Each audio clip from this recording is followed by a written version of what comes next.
En direct. Ça va s'afficher un petit bouton vert en direct. Il y a une minute avant le... Oui.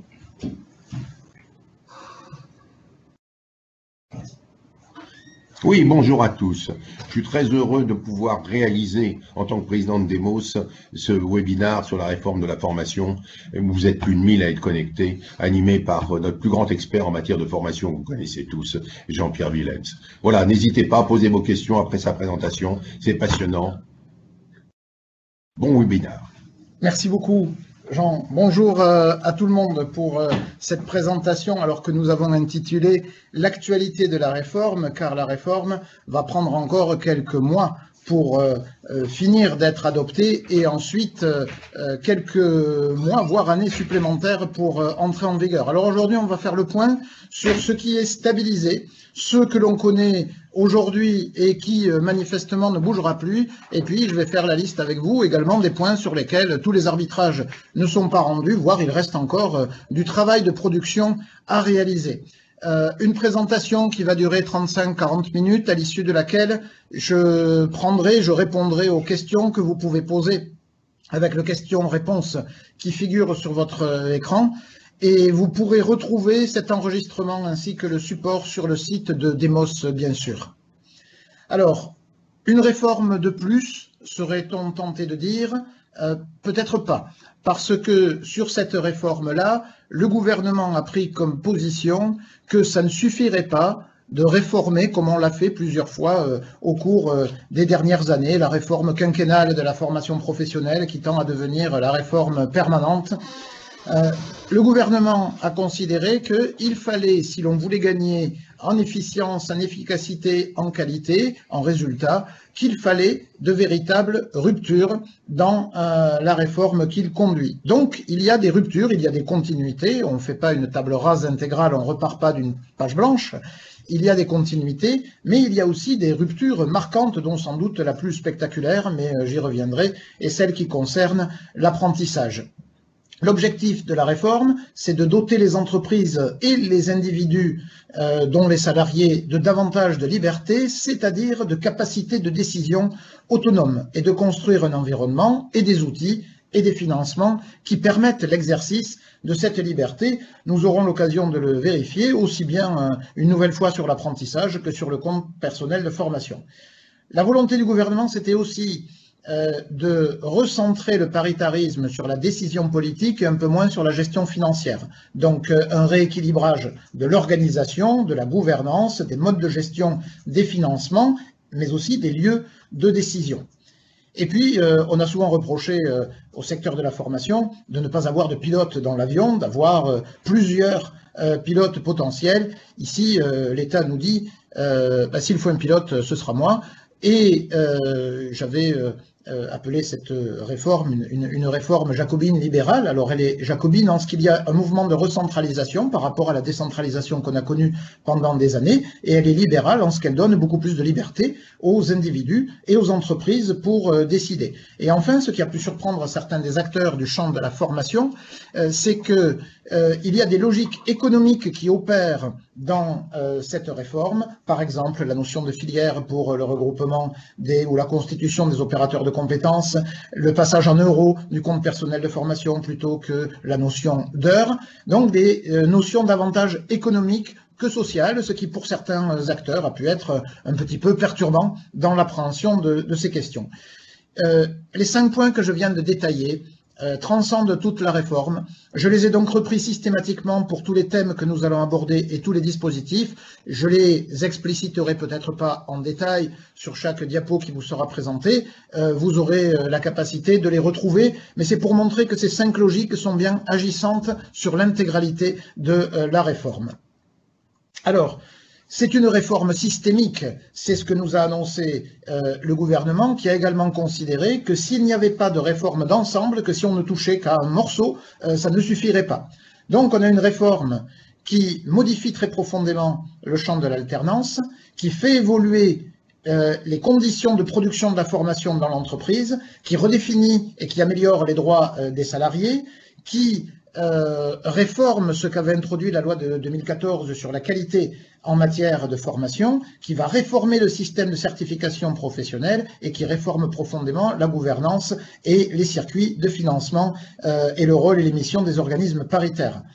On peut chercher, il n'y a pas un domaine du champ de la formation, même pas l'orientation professionnelle que je n'ai pas fait apparaître en tant que telle sur ce schéma, qui échappe à la réforme en cours. Donc on a une réforme d'ensemble qui touche tant les acteurs que les financements, que les dispositifs, que les bénéficiaires.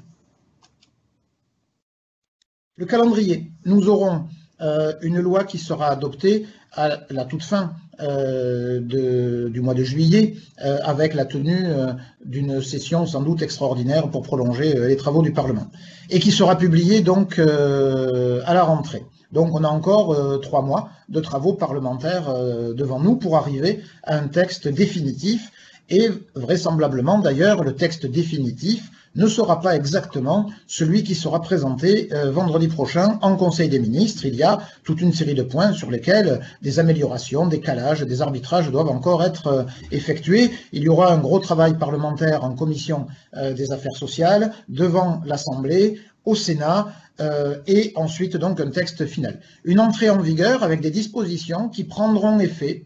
Alors, on a un petit décalage actuellement entre ce qui figure dans l'avant-projet de loi et les annonces qui ont été faites par la ministre, notamment, quelque chose qui n'est pas mineur pour vous qui nous écoutez et qui êtes dans l'entreprise, c'est la fin des périodes de professionnalisation.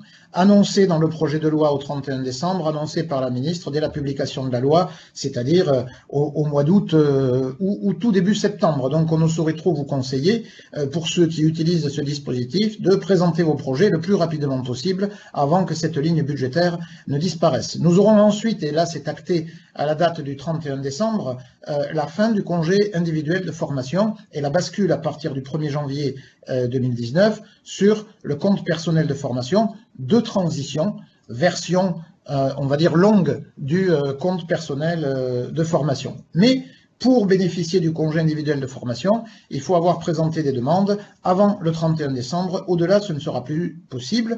Et ce dispositif du congé de formation que nous connaissons depuis 82 sous sa forme actuelle et depuis l'origine du système de 70-71 sous l'appellation de congé individuel de formation disparaît de notre dispositif juridique à la date du 31 décembre 2018.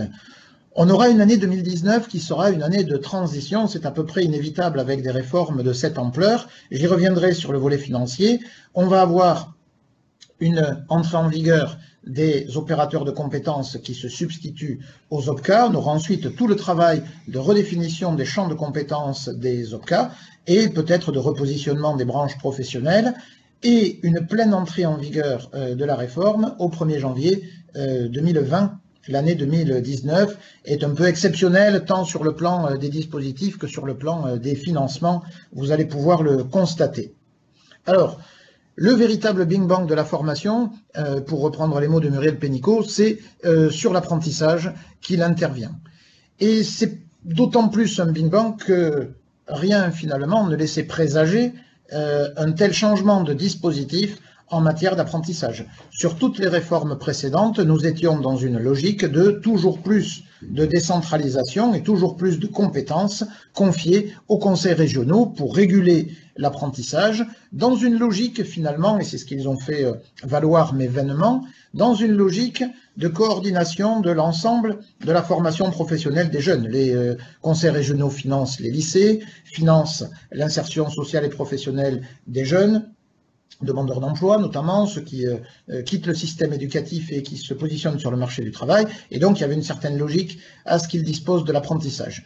Le gouvernement a considéré que l'apprentissage depuis 10 ans stagnait quantitativement, ce qui n'est pas faux, on est autour de 450 000 apprentis et ce chiffre-là évoluait peu. Or on constatait une croissance dans le supérieur, ce qui signifie que stock constant et croissance dans le supérieur, bien sûr les premiers niveaux, 5 et 4, c'était une décroissance du nombre d'apprentis. Et que donc il fallait une rupture, une transformation pour donner plus de dynamisme au dispositif.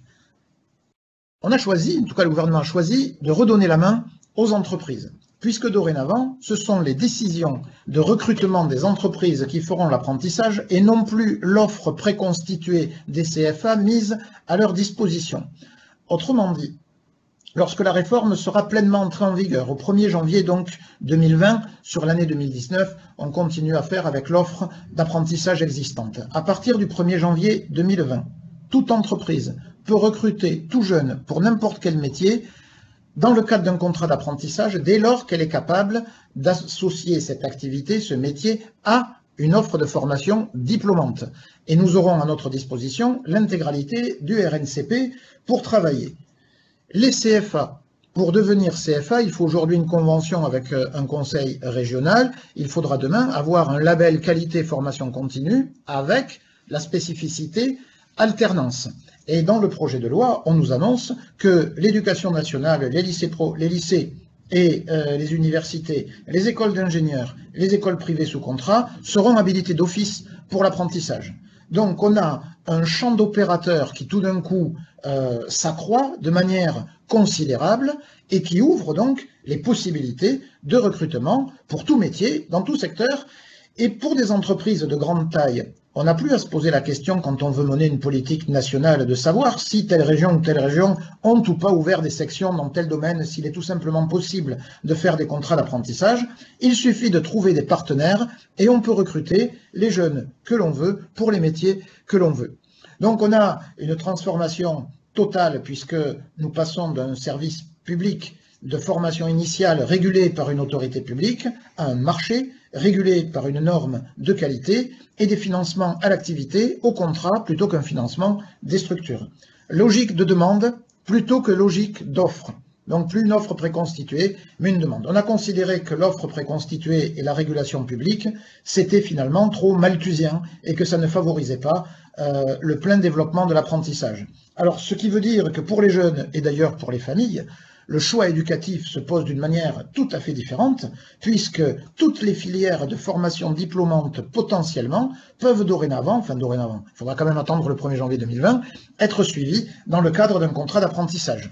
Pour le marché de la formation, c'est un bouleversement, puisque un marché qui était fermé, qui était monopolistique, devient un marché ouvert où tout le monde peut potentiellement se positionner. Donc on devrait, alors vous voyez que on fait le choix ici, ce n'est pas le cas sur toutes les dimensions de la réforme, mais on fait le choix du pluralisme, du foisonnement, de la diversité, considérant que c'est ce qui va porter le succès de ce dispositif. Côté financier, la taxe d'apprentissage sera supprimée à partir de 2020. Elle sera versée pour la dernière fois en février 2019, ce sera la taxe d'apprentissage 2018. Si on avait introduit immédiatement une contribution des entreprises unique, ce qui est le projet, incluant le financement de l'alternance. Les entreprises en 2019, au moins en trésorerie, auraient payé 2 fois. Elles auraient payé la taxe d'apprentissage au titre de 2018 et elles auraient payé la contribution nouvelle, incluant l'alternance, pour 2019. L'avant-projet de loi évite ce double financement. Il prévoit donc que ce sera la taxe 2018 collectée en février 2019 qui financera l'apprentissage sur l'année 2019, d'autant plus qu'on reste sur les CFA actuels avec l'offre de formation actuelle et qu'à partir du 1er janvier 2020, les nouveaux taux de contribution entreront en vigueur avec la liberté de recruter et de former dans le cadre de l'apprentissage. Au cours de l'année 2019, on va demander aux branches professionnelles de fixer des coûts de financement au contrat suivant les cursus et suivant les coûts que représentent les parcours de formation, suivant la nature des investissements, le niveau des formations, etc. Donc on va avoir une barémisation du financement de l'apprentissage. Et le gouvernement souhaite que l'on ait sur l'apprentissage le même principe qui a plutôt bien fonctionné que sur le financement des contrats de professionnalisation, c'est-à-dire qu'on a un système financier qui garantisse qu'il n'y a jamais de refus de contrat pour des raisons financières. Nous sommes aujourd'hui à 200 000 contrats de professionnalisation tous les ans. Il n'y a pas de refus pour des motifs financiers de contrats de professionnalisation. Même objectif sur le contrat d'apprentissage. Dans ce schéma, et compte tenu du fait que l'apprentissage est aujourd'hui répartis de manière très très différente suivant les secteurs professionnels. Il y a des secteurs qui forment énormément et d'autres très peu dans ce domaine-là, notamment tous les secteurs qui n'étaient pas assujettis à la taxe d'apprentissage et qui seront, à partir de 2020, progressivement assujettis à la contribution au financement de l'alternance, ce qui veut dire que toutes les entreprises de France financeront l'apprentissage. On a prévu une régulation financière par le biais de France Compétences. Alors France Compétences, établissement public associant l'État, les régions et les partenaires sociaux, à l'intérieur duquel on peut penser que la place de l'État sera quand même un peu prépondérante et qui assurera, entre autres de ses missions, la régulation financière sur l'apprentissage et notamment la péréquation, puisqu'on n'est plus dans une logique où chaque OPCA ou futur opérateur de compétences conserve sa collecte et gère sa collecte. L'argent remonte vers France Compétences qui remet à disposition les financements à hauteur de l'activité. C'est-à-dire que le point de départ, c'est pas j'ai une ressource et je regarde comment la dépenser. Le point de départ, c'est si j'ai de l'activité, on me donne des financements et je finance les entreprises, et si j'ai pas d'activité, ça ne fonctionne pas. Donc une transformation très profonde, radicale, donc qui impacte évidemment les OCTA, dernière collecte dans moins d'un an en février 2019, et puis la fonction d'OCTA disparaît, qui impacte l'enregistrement également des contrats qui étaient confiés aux chambres de commerce et qui sera fait par l'intermédiaire des opérateurs de compétences dorénavant, qui impacte les CFA, puisqu'ils étaient sur un marché protégé en quelque sorte, ils passent sur un marché totalement concurrentiel avec sans doute l'apparition de nouveaux opérateurs, mais aussi la possibilité pour eux, les CFA existants, de développer une nouvelle offre sans avoir besoin de l'accord des conseils régionaux, donc des opportunités qui se multiplient. Donc voilà le premier pivot de la réforme et sans doute un des enjeux majeurs de cette réforme pour le gouvernement sur l'emploi et la formation des jeunes avec un objectif ici de transformation radicale. Alors, je ne reviens pas sur tous les changements pour les entreprises. Vous noterez que la définition du jeune a évolué. Nous sommes désormais jeunes jusqu'à 30 ans. Personnellement, ça ne change pas grand-chose, mais pour beaucoup d'entre nous, ce sera une opportunité de conclure un contrat d'apprentissage sur une durée plus longue. Ça impacte les politiques de recrutement des entreprises. Ça demande aussi à ce que les entreprises positionnent à partir de janvier 2020 différemment les recrutements qu'elles font en apprentissage ou en contrat de professionnalisation. La zone concurrentielle devient plus large potentiellement. Donc il faut savoir dans quel cas on va pouvoir faire de l'apprentissage, dans quel cas on fait de la période du contrat de professionnalisation. Et peut se poser la question également pour les entreprises de savoir si elles ne souhaiteraient pas, si elles en ont les moyens, créer leur propre CFA, puisque c'est aujourd'hui possible pour tout opérateur qui remplit les conditions pour ce faire. Alors, le calendrier sur l'apprentissage. Dernière échéance en février 2019, je l'ai indiqué sur la taxe.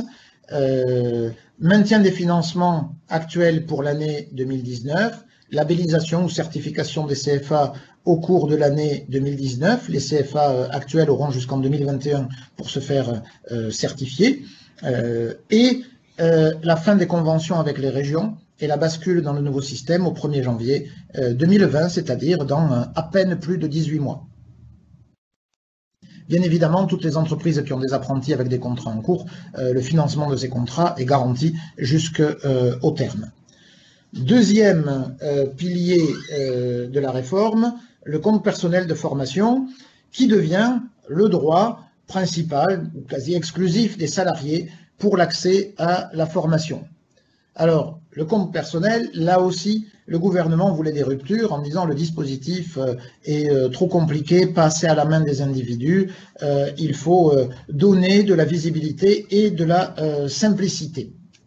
Alors, les choix qui ont été faits et qui, dans ce domaine, vous savez que la réforme a donné lieu à un accord interprofessionnel signé par 7 organisations syndicales et patronales sur 8 qui ont participé à la négociation qui a été signée le 22 février dernier. La loi reprend beaucoup d'éléments de cet accord, mais les partenaires sociaux avaient un projet qui était différent sur le CPF et le gouvernement est resté sur son projet initial. Le projet initial, c'est une monétisation du compte personnel de formation, c'est-à-dire de ne plus avoir un compte personnel exprimé en heures, mais en euros, sur une base de 500 € acquis par an dès lors qu'on travaille au moins à mi-temps. Il n'y aura de proratisation de ces 500 € que pour les salariés qui travaillent moins d'un mi-temps, au-delà 500 € garantis, et 800 € même lorsque on ne peut justifier d'un diplôme ou d'un titre de niveau 5. L'épargne pourra se faire pendant 10 ans, c'est-à-dire que le plafonnement n'intervient qu'à partir de 5 000 ou de 8 000 €. Cette monétisation est annoncée, la bascule des comptes en heures vers les comptes en euros, au mois de juin 2019, donc d'ici un an. Et on nous annonce également au 1er juillet 2019 le lancement d'une appli CPF qui devrait permettre à tout bénéficiaire d'identifier, grâce à cette application, l'offre de formation disponible, le montant de ses droits, les possibilités de s'inscrire et de déclencher le paiement qui serait réalisé par la Caisse des dépôts et consignations, gestionnaire aujourd'hui des compteurs du compte personnel de formation et gestionnaire demain des ressources financières pour le compte personnel de formation. Alors, cette application grand public qui est destinée à simplifier l'accès au CPF, il y a bien sûr des tas de questions sur la faisabilité opérationnelle d'une telle application quand on recense simplement le volume de l'offre de formation aujourd'hui accessible au compte personnel de formation et qui va s'étendre car la loi prévoit une suppression des listes d'éligibilité au CPF.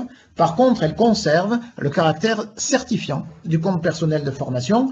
Donc, l'obligation que la formation débouche sur une certification RNCP, un CQP ou une certification de l'inventaire.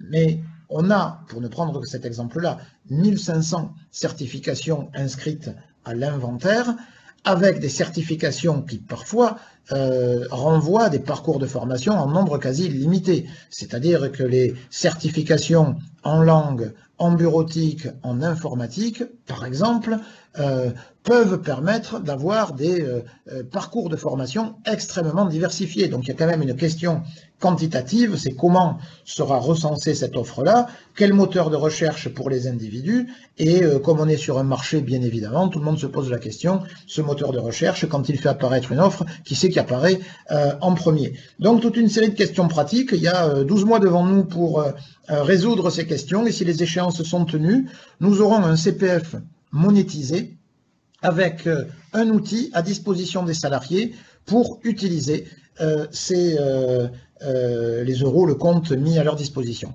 Les heures qui seront sur le compte seront transformées, transmutées en euros. Le taux de conversion, 14,28 € de l'heure. Alors on pourrait se dire 14,28, quel est encore le brillant esprit qui a inventé ce taux. C'est en fait la division de 500 € par le nombre d'heures que les partenaires sociaux avaient prévu pour le compte personnel de formation. Donc c'est une simple division. Ce sera le taux de conversion. Alors là aussi, si on fait un calcul, aujourd'hui les OPCA financent le compte personnel de formation en moyenne autour de 50 €. Donc avec une conversion à 14,28 €, les gens qui n'auront pas utilisé leur compte personnel avant le mois de juillet auront une division par 3 concrètement de leurs droits, puisqu'aujourd'hui j'utilise le compte personnel, l'OPCA me finance 50 € de l'heure. Demain, sur mon compte, j'aurai 14 € fois le nombre d'heures dont je dispose. Si vous le prenez pour 100 heures, c'est assez simple.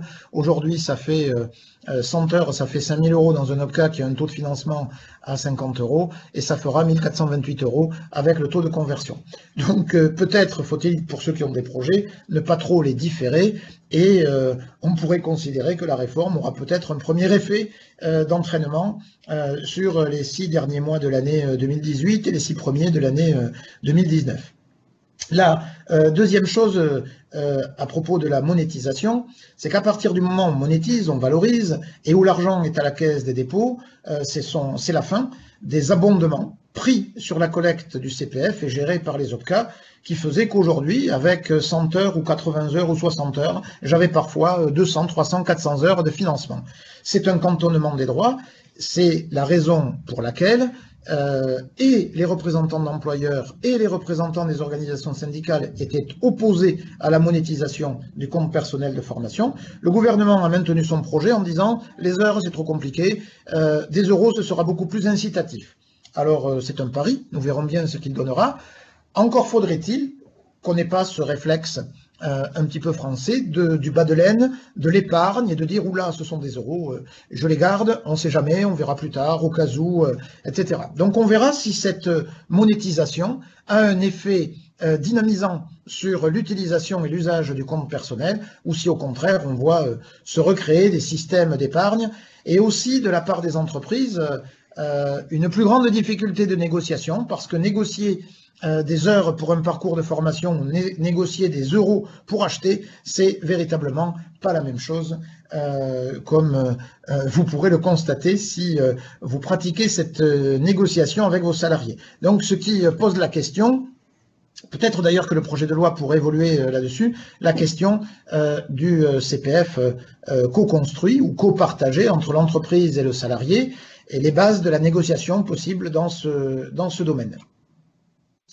Alors, on aura une version longue, comme je l'ai indiqué tout à l'heure, du CPF, le CPF de transition, qui va remplacer le congé individuel de formation et qui doit permettre de financer des projets de reconversion, mais vous allez constater que le parcours d'obstacles est quand même sacrément plus compliqué que pour un congé individuel de formation. Tout d'abord, pour bénéficier du CPF de transition, il sera obligatoire, indispensable de passer par un conseil en évolution professionnelle. Ensuite, il faudra également réaliser un positionnement. Une des critiques faites au congé individuel, c'était qu'il finançait des parcours monocordes, c'est-à-dire des parcours complets, le plus souvent, et que le positionnement, la VAE systématique, la personnalisation des parcours étaient pratiqués, certes, mais trop exceptionnels, pas assez monnaie courante, et que donc ça générait des surcoûts. Et qu'avec les financements disponibles pour le congé individuel, c'est en tout cas la conviction du gouvernement, on aurait pu financer beaucoup plus d'actions. Bien. Alors, sur le papier, positionnement systématique, VAE chaque fois que c'est possible, etc., pourquoi pas?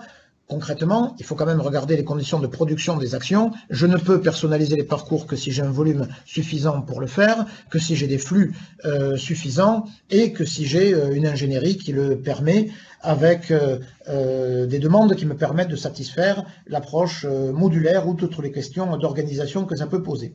Donc, on aura une étape préalable beaucoup plus importante et beaucoup plus lourde qu'actuellement pour le congé individuel. Ensuite, la décision, puisqu'il va bien falloir que quelqu'un décide. Qui peut rentrer? Les crédits ne sont pas illimités. On aura sans doute 0,1% à peu près de la masse salariale pour ce dispositif. Qui peut bénéficier de ça? Eh bien, on renvoie à des commissions paritaires régionales, peut-être les COPAREF, le soin de prendre ces décisions. Et le financement sera assuré par les opérateurs de compétences. Donc vous constatez que ce ne sont pas eux qui décident, mais ils financent sur une décision d'autrui. Et il y aura donc une enveloppe spécifique. Alors, calendrier pour le CPF, dès 2019, suppression des listes, acquisition au titre de l'année 2019 de 500 €, donc premier crédit vers le mois de mars 2020, une conversion annoncée au mois de juin et un lancement de l'appli en juillet, et une tenue des comptes. Alors, est-ce que les financements basculeront des OPCA à la Caisse des dépôts au mois de juillet, en cours d'année, ou est-ce qu'on attendra le 1er janvier 2020? Pour l'instant, je n'ai pas de réponse à cette question. Troisième champ de la réforme, le plan de formation qui disparaît dans les textes pour devenir un plan de développement des compétences. Alors ici, nous ne sommes plus sur une rupture, mais sur une évolution.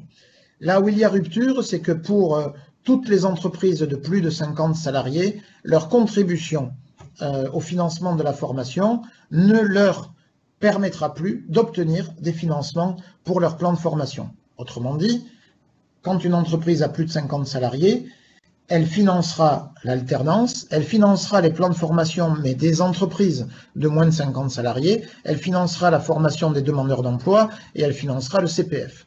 Et il n'y a plus de ligne budgétaire pour le plan de formation ou l'ex-plan de formation, le plan de développement de compétences à partir de 50 salariés, plus donc de période de professionnalisation. Alors il restera des moyens dans les branches professionnelles qui ont prévu des contributions conventionnelles, mais sur la contribution légale, on n'aura plus de financement pour le plan de formation.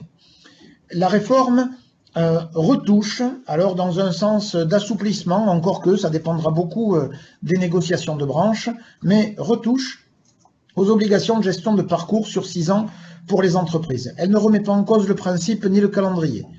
C'est au mois de mars 2020, 6 ans après l'adoption de la loi de mars 2014, que l'on fera la première comptabilisation. Est-ce que les gens qui sont dans l'entreprise depuis 6 ans bien bénéficiaient en matière de gestion de parcours de tout ce dont ils devaient bénéficier? Alors, ils devaient bénéficier d'un entretien professionnel au moins tous les 2 ans, du suivi d'une formation ou d'une évolution salariale ou professionnelle ou d'une certification, et la loi rajoute un 4e item, il faudra en valider 2 sur les 4, donc, ou la proposition, alors je dis bien la proposition, pas l'utilisation, la proposition d'un abondement du CPF équivalent à au moins 50% des droits. Comme nous aurons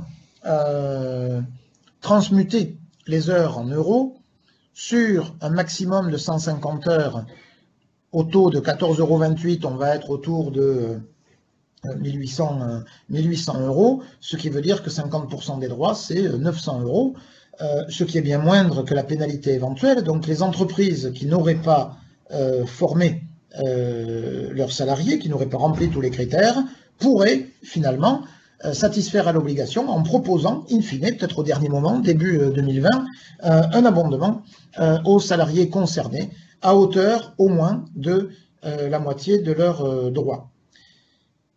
C'est un premier assouplissement relativement considérable. Il y en a un second, c'est que les branches professionnelles peuvent revoir non pas le nombre mais la périodicité des entretiens, ce qui pourrait permettre à une branche, par exemple, de décider qu'il suffit d'avoir fait 3 entretiens sur 6 ans, sans que ce soit un tous les 2 ans, pour que l'obligation soit satisfaite.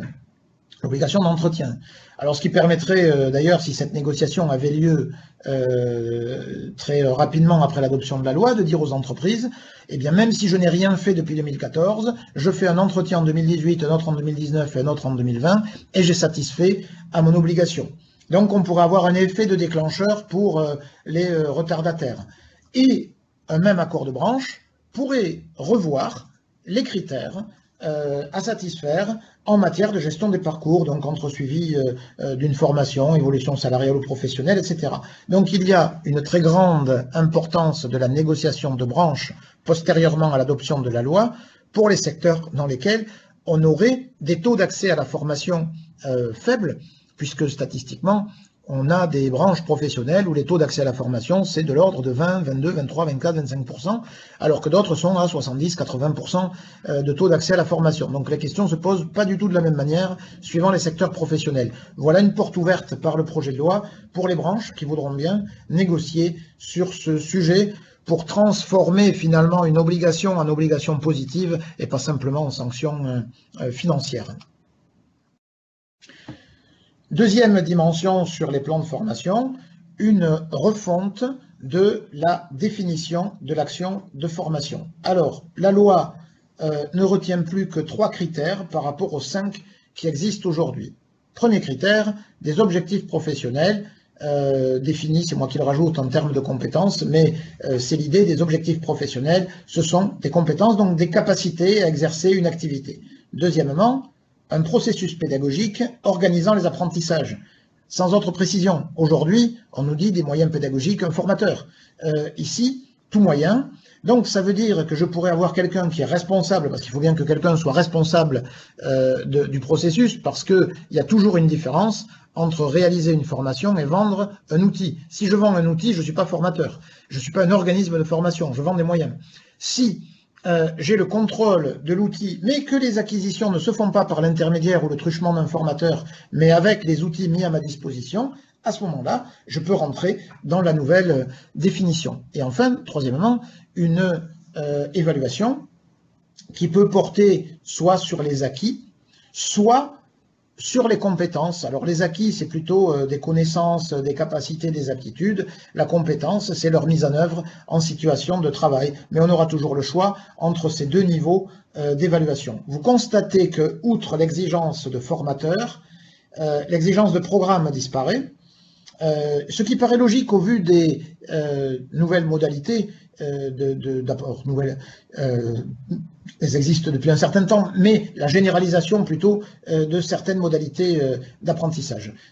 Lorsqu'on est sur de l'adaptative learning, la notion de programme n'a plus beaucoup de sens, parce que j'ai un objectif qui est identifié, un point de départ qui est le positionnement de l'individu, et ensuite j'ai un chemin qui peut varier au fil du parcours, parce qu'on va constater qu'il faut apporter des ressources différentes, non prévues, etc. Que pour tel, au contraire, la compétence est maîtrisée, que ce ne sera pas la peine de passer par tel ou tel chemin. Bref, si on personnalise les parcours, la notion de programme préétabli, homogène, qui renvoie beaucoup à la formation initiale, n'a plus beaucoup de sens en formation continue, où on peut personnaliser les apprentissages et où chaque individu est atypique du point de vue de ses compétences. Et si on veut prendre en compte cet atypisme-là, eh bien, il faut des parcours qui puissent être différenciés, y compris pour des gens qui suivent un même cursus. Donc, une définition de la formation très élargie, dans laquelle on va pouvoir faire rentrer plus de choses que précédemment, et peut-être d'ailleurs, certains pourront trouver là une autre forme d'assouplissement sur les obligations de gestion des parcours à 6 ans, puisque davantage d'actions pourront recevoir l'étiquette formation. Le texte cite effectivement les formations en situation de travail. Alors on fait une différence entre formation sur le tas, les apprentissages notamment informels qui résultent de l'exercice d'une activité, on peut toujours apprendre en faisant, et la formation en situation de travail qui suppose d'abord une intention, un objectif identifié et un dispositif pédagogique spécifique. Ce n'est pas simplement la production de travail. Il y a une organisation autour.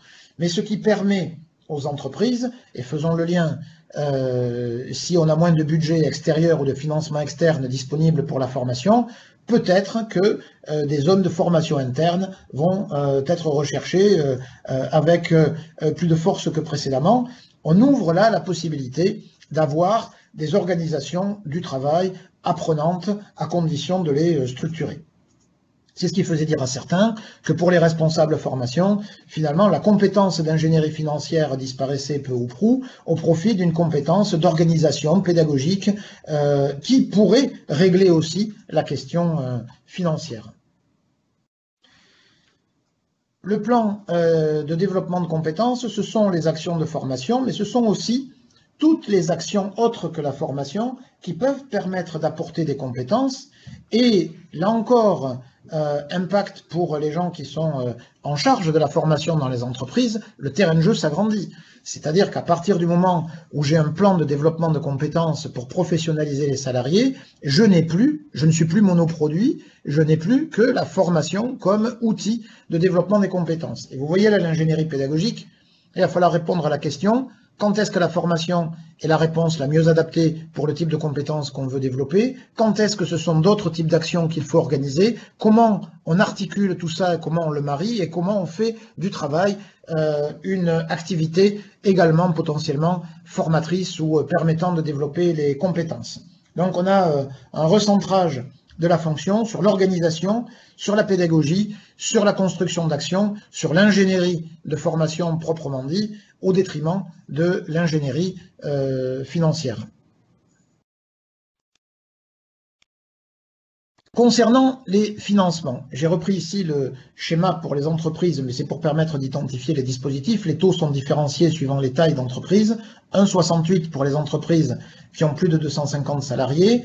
À terme, en 2024, 1,56 pour les entreprises qui ont entre 50 et 249 salariés et 0,99 pour les entreprises de plus petite taille. Donc, on peut voir ici, finalement, les dispositifs qui seront financés par l'obligation légale. L'alternance, qui absorbe la moitié des ressources. Alors, l'alternance, c'est concrètement contrat d'apprentissage et contrat de professionnalisation, puisqu'on garde les deux contrats, et également le financement de la formation des tuteurs et maîtres d'apprentissage. Ensuite, le financement des plans de développement de compétences des TPE-PME, donc moins de 50 salariés. Le financement du CPF de transition et du CPF. Alors CPF de transition financé par les opérateurs de compétences, CPF financé par la Caisse des dépôts, et le prélèvement de 0,3% qui va financer le plan d'investissement compétences et donc les formations pour les demandeurs d'emploi qui seront pilotées par l'État, les ressources étant soit remises à Pôle emploi, soit aux conseils régionaux par une convention entre l'État et les conseils régionaux pour les formations des demandeurs d'emploi. Vous pouvez constater que donc il n'y a plus de ressources financières directes pour financer les plans de formation des entreprises qui ont plus de 50 salariés. Ce qui est un des changements majeurs, mais ce qui était annoncé en creux dans la réforme de 2014 où on avait déjà supprimé les financements pour les entreprises de plus de 300 salariés, pardon. Là, on passe à l'étage en dessous, moins de 50. Et on est sur une logique de ce n'est pas la fiscalité qui doit faire que les entreprises forment ou ne forment pas, ce sont des choix de responsabilité d'employeurs. Alors il y a les obligations de gestion de parcours et puis ensuite c'est un choix d'entreprise que de savoir de quelle manière elle développe les compétences de ses salariés. Quand on fait un avant-après, vous voyez l'impact et les différences que ça va avoir sur les OPCA. Aujourd'hui, ils gèrent près de 7 milliards d'euros. Un petit peu plus d'ailleurs sur la collecte 2017, répartis sur différents dispositifs. Eh bien, demain, on aura un dispositif principal qui va mobiliser 4 milliards d'euros, l'alternance, contrat d'apprentissage et de professionnalisation, le plan de développement des compétences des entreprises de moins de 50 salariés qui devrait représenter 500 millions d'euros, les obligations conventionnelles pour les branches qui en ont ou qui négocieront d'avoir des moyens au niveau de la branche pour financer notamment les plans de développement de compétences puisque le légal ne s'occupe que des TPE. Et puis il y aura toujours la possibilité pour les entreprises qui y trouvent intérêt, mais ça veut dire que les OPCA vont revisiter leur offre de services, de faire des versements volontaires qui ne s'inscrivent pas d'ailleurs que dans des logiques de recherche d'un financement complémentaire. C'est toute la gamme des services que peut proposer un OPCA qui peuvent être concernés par les versements volontaires. Donc il y a toujours de la place pour les versements volontaires, mais peut-être sur une offre reconfigurée de la part des opérateurs de compétences. Alors les opérateurs de compétences demain, une mission principale sur l'alternance, promouvoir, développer les dispositifs d'alternance et financer les contrats dans les entreprises. Alors avec une palette large, les opérateurs de compétences pourraient se positionner aussi bien sur le sourcing des jeunes, sur l'accompagnement des CFA dans leur évolution, la définition de politique dans les entreprises, la promotion du dispositif auprès des secteurs qui pratiquent peu l'apprentissage, l'aide à des opérateurs qui ne sont pas sur ce champ-là pour venir proposer une offre. Donc un panel très large et leur cœur d'activité va être très structuré par l'alternance. Et sans doute que le regard que porte d'ailleurs le gouvernement sur les opérateurs de compétences sera très dépendant des résultats qu'ils obtiennent en matière d'alternance. Ce qui n'est pas d'ailleurs une nouveauté pour eux, puisque comme je le rappelais, a été salué le succès du contrat de professionnalisation. Donc ce sont des choses que les OPCA maîtrisent parfaitement et qu'ils seront capables de développer demain. Ensuite, un champ de services techniques d'accompagnement des branches professionnelles sur la certification, sur la GPEC, de manière à avoir ici des services, pas forcément que pour l'utilisateur direct, mais pour les branches auxquelles on transfère beaucoup de décisions en matière, on l'a vu, de gestion de parcours, capacité de négocier, en matière de fixation des coûts de contrat de l'alternance, en matière de certification, dans la création des diplômes, la capacité à créer des CQP, le rôle des branches sera renforcé. Donc, les opérateurs de compétences seront en quelque sorte l'appui technique des branches professionnelles pour réaliser ou pour exercer toutes ces responsabilités.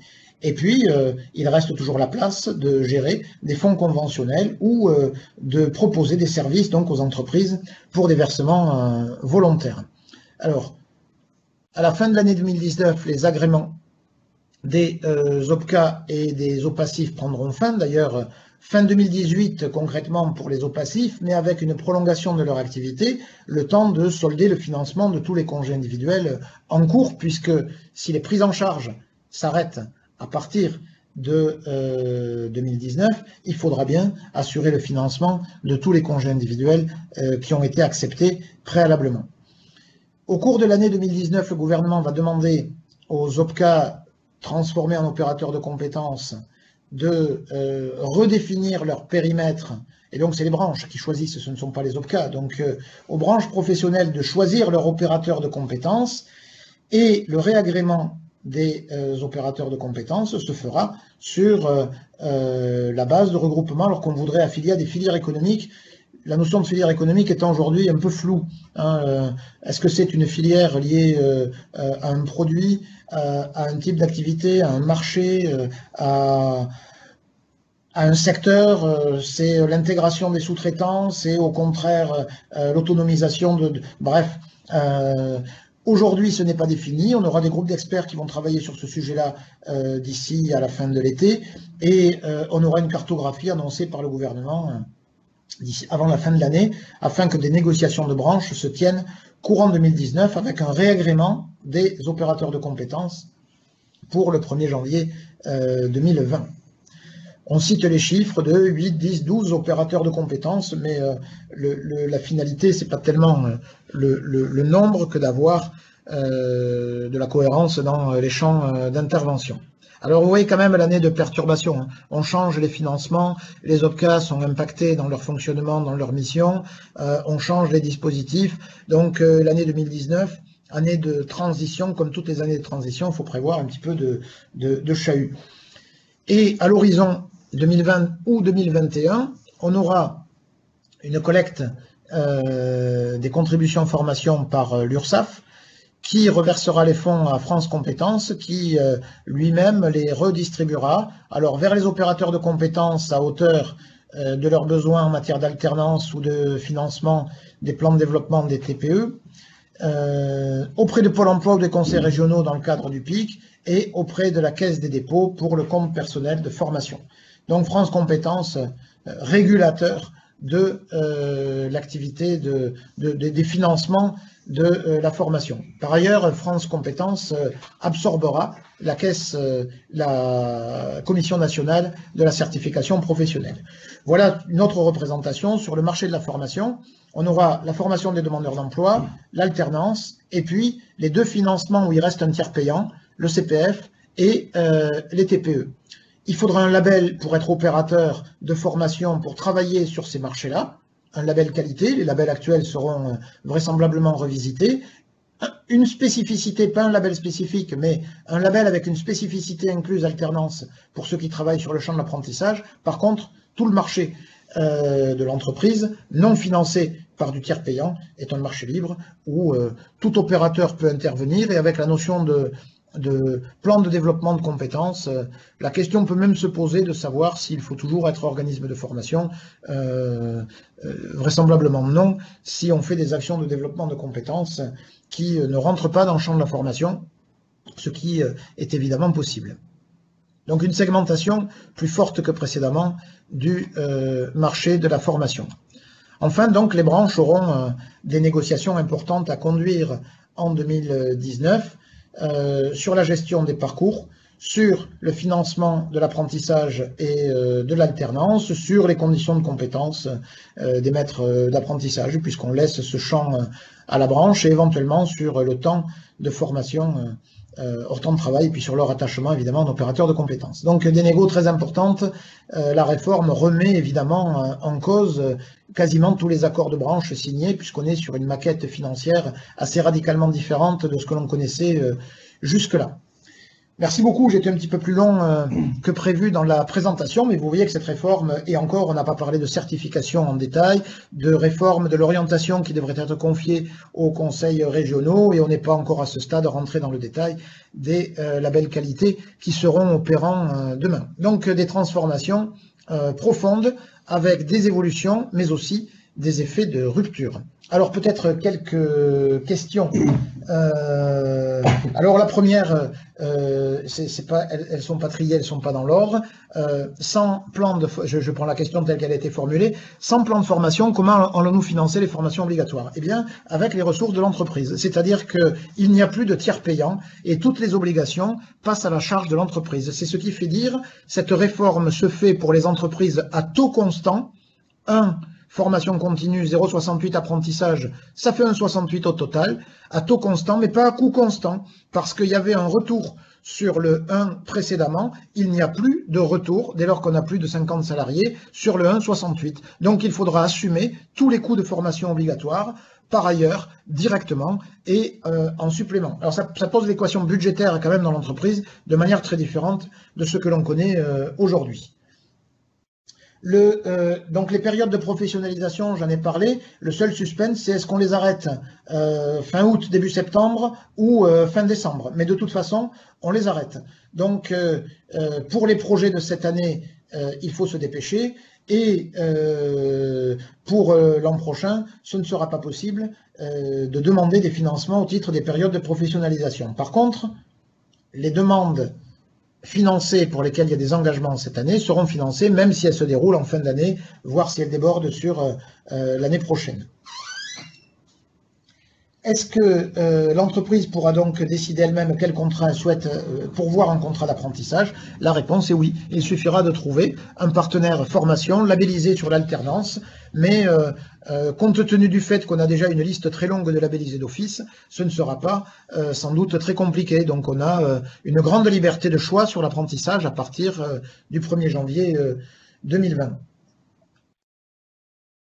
Qui assure la qualité de la formation réalisée au titre du CPF avant le 1er janvier 2021? Alors le système de référencement qualité va évoluer, mais il n'y aura pas de trou entre les deux, c'est-à-dire que tant qu'on n'a pas adopté les nouveaux labels formation continue, on reste sur les systèmes existants, c'est-à-dire donc les organismes certifiés ou à défaut Datadocké référencés. Alors Datadocké pour les financements des OPCA, hein, quand ce sont d'autres financeurs référencés par eux.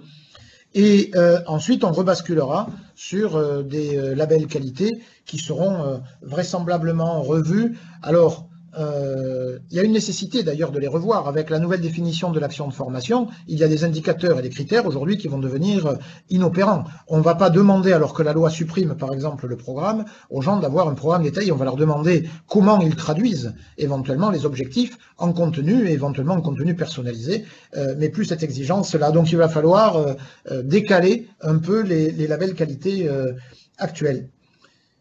Que deviennent les pénalités liées au seuil de création des contrats en alternance? Alors, la contribution supplémentaire pour l'apprentissage n'est pas modifiée, elle subsiste, elle n'est pas touchée par le projet de loi. Peut-être faudra-t-il lisser quelques modes de calcul, mais elle subsiste, donc elle est toujours à payer en plus pour les gens qui n'arrivent pas au quota d'alternants. Et on va considérer d'ailleurs que comme les entreprises ont beaucoup plus de liberté et de choix de métier, cette pénalité est d'autant plus justifiée si elles n'arrivent pas au quota. Les anciennes heures de DIF seront-elles aussi transmuées? Oui. Alors pour moi, il n'y a qu'une question qui reste en suspens, c'est est-ce qu'on appliquera le plafonnement de 150 heures dans la conversion ou pas? C'est-à-dire quelqu'un qui avait 100 heures, mettons, de DIF, peut avoir depuis 2015 et aura sur les 4 années, 15, 16, 17 et 18, 4 fois 24 heures, donc 96 heures. Est-ce que ça fait 196 au total ou est-ce qu'on plafonne à 150? Pour moi, c'est la seule question. Cette question-là, d'ailleurs, ne sera pas tranchée par la loi. C'est renvoyé à un décret. Le projet de loi prévoit que les modalités de transmutation seront fixées par décret. Donc, il faudra sans doute attendre un petit peu plus que la loi pour avoir un arbitrage définitif sur cette question précisément. Comment sera géré l'abondement? Aujourd'hui, les OPCA l'assurent, demain la Caisse des dépôts l'assurera-t-elle? Eh bien non, puisque on gère des droits des salariés et la Caisse des dépôts n'a aucune légitimité ni aucune compétence particulière pour définir des abondements, etc. Donc ça veut dire que les abondements seront en plus, L'entreprise pourra toujours abonder le compte personnel du salarié, ça pose strictement aucun problème. N'importe qui, d'ailleurs, n'importe quel financeur pourra abonder. Dans les entreprises de moins de 50 salariés, l'OPCA pourra continuer à abonder sur sa collecte moins de 50 le compte personnel de formation de ses salariés.